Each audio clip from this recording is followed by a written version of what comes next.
नमः शिवाय। माता पार्वती और शिव की कृपा हम सभी पर बनी रहे। इस वीडियो में आप जानेंगे दुबड़ी संतान सप्तमी के बारे में। संतान सप्तमी 22 सितंबर 2023 दिन शुक्रवार को है। संतान की कुशलता और उन्नति के लिए इस व्रत का काफ़ी महत्व होता है। इसे मुक्त भरण संतान सप्तमी भी कहते हैं। यह व्रत संतान के समस्त दुख परेशानी के निवारण के उद्देश्य से किया जाता है। संतान की सुरक्षा का भाव लेकर स्त्रियां इस व्रत को पूरी विधि के साथ करती हैं। संतान सप्तमी व्रत भादो मास के शुक्ल पक्ष की सप्तमी तिथि के दिन किया जाता है।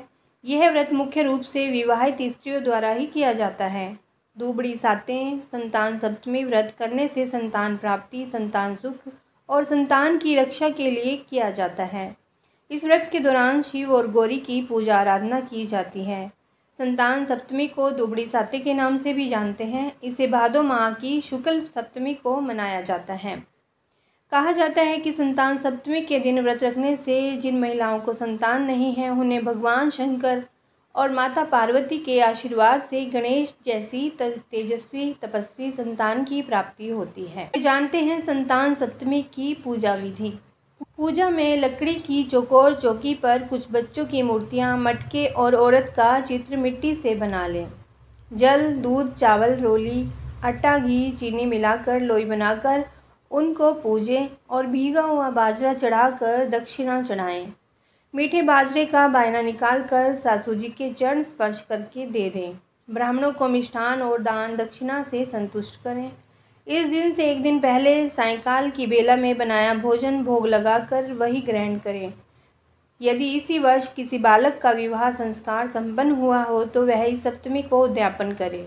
उद्यापन में मीठे बाजरे की 13 कुड़ी एक थाली में लेकर 1 रुपया और एक साड़ी रखकर हाथ फेर कर सासू जी को या सासू जी की अनुपस्थिति में ब्राह्मणों के पांव लगाकर उन्हें दे दें तथा दोबारा सप्तमी की कथा सुने।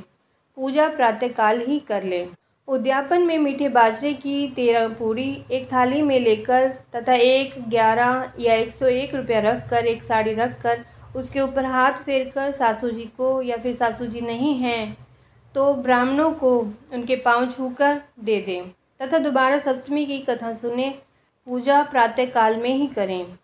आइए श्रवण करते हैं दुबड़ी सप्तमी ये संतान सप्तमी की कथा। एक साहूकार था, उसके 7 बेटे थे। बेटों के विवाह के फेरों के पूरा होने से पहले ही बेटे मर जाते थे।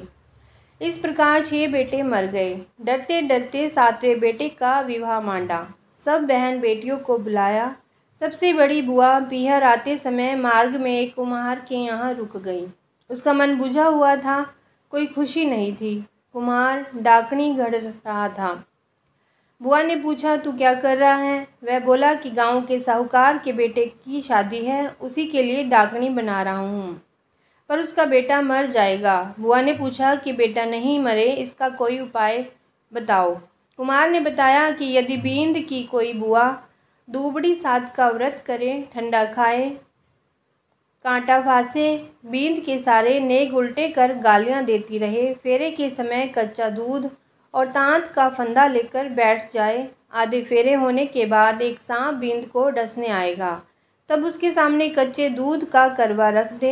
जब सांप दूध पीने लगे तो उसे तांत के फंदे में फंसा ले। जब सरपणी उसे छुड़ाने के लिए आए तब बुआ उससे वचन ले कि तू मेरे सब भतीजों को जिंदा कर, उनकी बहुएं दे, तो ही मैं तेरे पति सांप को छोड़ूंगी। सारी बात सुनकर बुआ वहाँ से रवाना होकर पीहर में अपने घर में गालियाँ देती हुई घुसी। सब उसके इस व्यवहार से अचंभित रह गए, पर कोई कुछ नहीं बोला। आखिर बुआ जो ठहरी, सारे नेग उल्टे करती गई। घर की अन्य औरतें कुछ बोलती तो भी ध्यान नहीं देती। जिद करके बारात भी पिछले दरवाजे से निकलवाई। उसी समय सामने का द्वार टूटकर गिर गया। सब उसकी प्रशंसा करने लगे। अब तो जैसा वह कह रही थी वैसे ही सब मान रहे थे। फिर जिद करके बारात में शामिल हो गई। साहूकार फिर भी नाराज ही था। उसने कहा, ये जाएगी तो मैं नहीं जाऊंगा, वैसे भी मैं जाता हूँ तो बेटे मर जाते हैं। वो नहीं गया।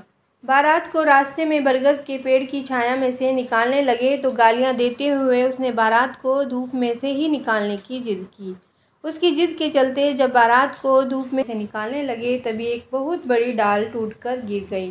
सब फिर से बुआ जी की प्रशंसा करने लगे। फिर दूल्हे को बुआ की जिद के कारण दुल्हन के घर के पिछले द्वार से अंदर ले जाने लगे। तभी आगे का दरवाज़ा टूटकर गिर गया। फिर वह गालियाँ देती हुई फेरे में बैठ गई। जब सांप आया तो उसने उसे फंदे में फंसा लिया। जब सरपणी उसे छुड़ाने आई तो बुआ बोली, हे सरपणी, मैं तेरे पति को तभी छोड़ूंगी जब तू मेरे सारे भतीजों को जीवित कर देगी, उनकी बहुएं भी दे देगी। तू मुझे वचन दे। सरपणी बोली, मैं तुझे वचन देती हूँ। ऐसा ही बुआ ने सांप को छोड़ दिया। धूमधाम से विवाह संपन्न हुआ। सब बुआ जी से खुश हो गए। जब बारात लौटने लगी तो रास्ते में दुबड़ी साथ एक वृद्धा के रूप में मिली। उसने भी दुबड़ी सत्तों की पूजा और व्रत करने के लिए कहा। बुआ ने कहा, मैं दुबड़ी साथ की पूजा करना चाहती हूँ, व्रत कराऊंगी, पर कैसे कराऊं, समझ में नहीं आ रहा है। वृद्धा मुस्कुराती हुई वहाँ से चली गई। उसके जाने के बाद पूजा के बारे में सोचती हुई जब बुआ गाड़ी में से उतरी तो देखा कि वहाँ दुबड़ी साथ का पाटियाँ मंडा हुआ था। पूजन सामग्री भी रखी हुई थी। ताज़ा धूप उगी हुई थी। पूजा करने की विधि तो उसे पता ही थी। उसने पूरे मन योग और श्रद्धा के साथ पूजा की। बायना निकाला, कांटा फंसाया और कथा कही। बारात गांव में पहुंची। जब साहूकार ने सातों बेटों को जीवित देखा तो उसे बहुत ही हैरानी हुई। सारे बेटे साहूकार के पैर पड़ने लगे तो साहूकार बोला, बेटा, आज अगर तुम फिर से जिंदा हो सके हो तो अपनी बुआ के कारण। ये जीवन तुम्हारी बुआ का दिया हुआ है, इसीलिए सब इनके पैर पड़ो।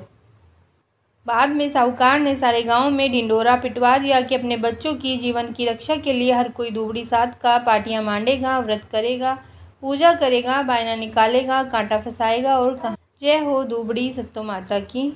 सभी के बच्चों को ऐसे ही बनाए रखे।